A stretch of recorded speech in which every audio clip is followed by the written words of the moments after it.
আজকে তোমার happy birthday. Happy birthday. কি সুন্দর হ্যাপি বার্থডে গিফট সোনাটাই। কত গিফট পাইছে, কতগুলো গিফট। কালার পেন্সিল, কালার বুক, অনেক গাড়ি, এই যে অনেক সুন্দর সুন্দর গিফট আছে এখানে।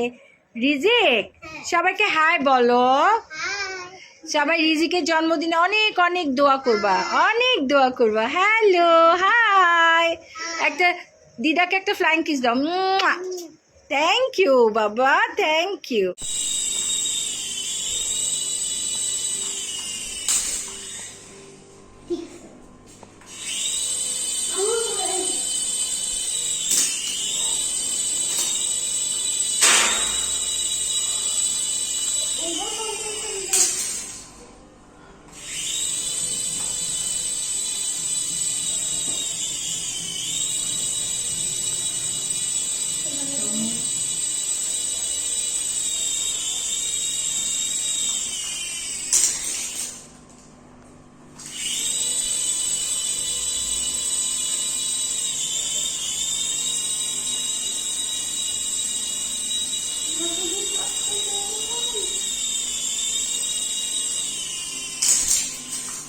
সোজা সোজা সোজা